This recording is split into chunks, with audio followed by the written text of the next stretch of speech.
കോഴിക്കോട് എരഞ്ഞിപ്പാലത്ത് യുവതിയെ ലോഡ്ജിൽ മരിച്ച നിലയിൽ കണ്ടെത്തിയത് കൊലപാതകമെന്ന് പോസ്റ്റ്മോർട്ടം റിപ്പോർട്ട്. മലപ്പുറം വെട്ടത്തൂർ പട്ടിക്കാട് സ്വദേശി ഫസീലയാണ് മരിച്ചത്. ശ്വാസം മുട്ടിയാണ് മരണമെന്നാണ് പോസ്റ്റ്മോർട്ടം റിപ്പോർട്ട്. കൂടെയുണ്ടായിരുന്ന സുഹൃത്ത് തൃശൂർ സ്വദേശി അബ്ദുൾ സനൂഫിനായി പോലീസ് ലുക്കൌട്ട് നോട്ടീസ് ഇറക്കും. ഷിത ജഗത് കോഴിക്കോട് നിന്ന് വിവരങ്ങൾ പങ്കുവയ്ക്കാൻ ചേരുന്നുണ്ട്. ഷിത, ഈ പെൺകുട്ടിയുടെ അച്ഛൻ നേരത്തെ തന്നെ പറഞ്ഞിരുന്നു ഇത്തരത്തിൽ കൊലപാതകമാകാനുള്ള സാധ്യതയുണ്ട് എന്ന കാര്യങ്ങളൊക്കെ തന്നെ. ഇപ്പോൾ അത് സ്ഥിരീകരിച്ചിരിക്കുന്നു. പോസ്റ്റ്മോർട്ടം റിപ്പോർട്ടിലെ വിശദാംശങ്ങൾ എന്തൊക്കെ?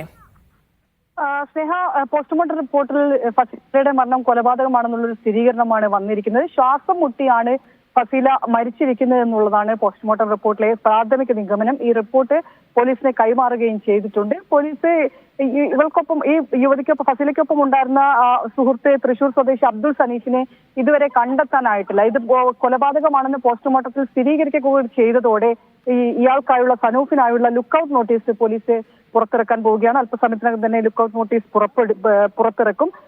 എരഞ്ഞിപ്പാലത്തെ ലോഡ്ജിലാണ് ഫസീലയെ മരിച്ച നിലയിൽ കണ്ടെത്തിയത്. ഒപ്പമുണ്ടായിരുന്ന സനൂഫിനെ പിന്നീട് കാണാനുണ്ടായിരുന്നില്ല. സനൂഫിനെതിരെ നേരത്തെ ഒറ്റപ്പാലത്തൊരു പീഡന കേസ് ഫസീല നൽകുകയും ചെയ്തിട്ടുണ്ടായിരുന്നു. അതിന്റെ അടിസ്ഥാനത്തിൽ കൂടിയാണ് ഇപ്പോൾ ബന്ധുക്കൾ ഇതൊരു കൊലപാതകമാണെന്നുള്ള സംശയം പ്രകടിപ്പിക്കുകയും ഈ മരണത്തിൽ കൃത്യമായുള്ള ഒരു അന്വേഷണം വേണമെന്ന് ആവശ്യപ്പെടുകയും ചെയ്തിരിക്കുന്നത്. എന്തായാലും പോലീസ് സനൂഫിനെ കണ്ടെത്താനുള്ള ഊർജിതമായ ശ്രമം തുടരുകയാണ്.